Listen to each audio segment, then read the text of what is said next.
আসসালামু আলাইকুম। আপনারা দেখতে পাচ্ছেন এখানে বলা আছে special use of word phrase. তো এই জায়গায় আমরা যেটা দেখছি সেখানে আমরা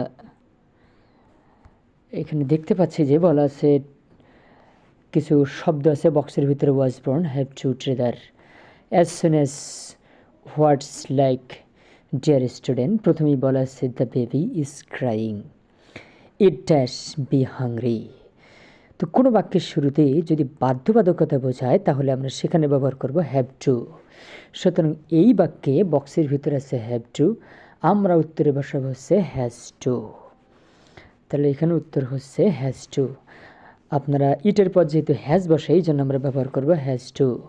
পরের প্রশ্ন দেখেন, কোনো প্রশ্ন যদি ক্যান নট, এই যে ক্যান নট এবং অসম্ভব কোনো তুলনা বোঝায় তাহলে এই প্রশ্নে আমরা ব্যবহার করব হচ্ছে লেট অ্যালোন। তাহলে কোনো বাক্যে যদি অসম্ভব কোনো তুলনা বোঝায় সেক্ষেত্রে আমরা ব্যবহার করব হচ্ছে লেট অ্যালোন। ডিয়ার স্টুডেন্ট, পরবর্তী প্রশ্নে এখানে বলা আছে আই ড্যাশ। কোনো বাক্যে যদি এরকম ড্যান থাকে আর যদি দুটি কাজের মধ্যে কোনটি উত্তম তা বোঝায় তাহলে আমরা ব্যবহার করব উড রেদার। পরবর্তী প্রশ্নে দেখেন বলা আছে ড্যাশ ওয়াকিং দ্য রেইন। কোনো বাক্যের শেষে এরকম ক্যাপের পর এনজিযুক্ত ভার্ব এবং প্রশ্নবোধক চিহ্ন যদি থাকে আর অনুভূতি প্রকাশ করে তাহলে আমরা ব্যবহার করব হোয়াটস ইট লাইক। প্রশ্নে বলা আছে what's it like walking in the rain. বৃষ্টিতে হাঁটার অনুভূতি আমি কখনো নেইনি, এটাই বোঝানো হচ্ছে সে, এই জন্য এখানে ব্যবহার করব হোয়াটস ইট লাইক। কাজী নজরুল আমরা জানি। বিখ্যাত ব্যক্তি এবং জন্মসাল যদি প্রশ্নে থাকে তাহলে আমরা ব্যবহার করব হচ্ছে ওয়াজ বর্ন। পরের প্রশ্ন দেখুন we dash leave the place, it's getting dark.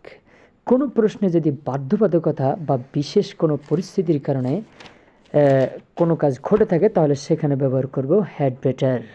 আমরা দেখতে পাচ্ছি এখানে আছে হ্যাড বেটার। পরের প্রশ্ন দেখুন, এই প্রশ্নের খাতিরে আমরা তো বিশেষ পরিস্থিতি বোঝালে আমরা ব্যবহার করব হচ্ছে হ্যাড বেটার।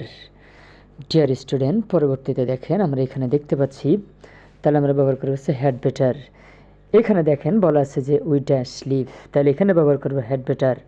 পরের প্রশ্ন দেখুন, তো এখানে দেয়া আছে দ্য আর্থ, আমাদের এই দাগটির কারণে মিশে গেছে, তাহলে এই বক্সে আছে the earth it is like a sphere. কোনো কিছু দেখার জিনিস হলে আর এরকম যদি দুটি গ্যাপ থাকে আর একটি শব্দই যদি বক্সে থাকে তাহলে অবশ্যই হবে what does dot dot look like. দুটি গ্যাপের মাঝখানে দেখার জিনিস হলে what does dot dot look like, অনুভূতির জিনিস হলে এবং দুটি গ্যাপ থাকলে ব্যবহার করবে হোয়াটস ডট ডট লাইক। পরের প্রশ্ন দেখেন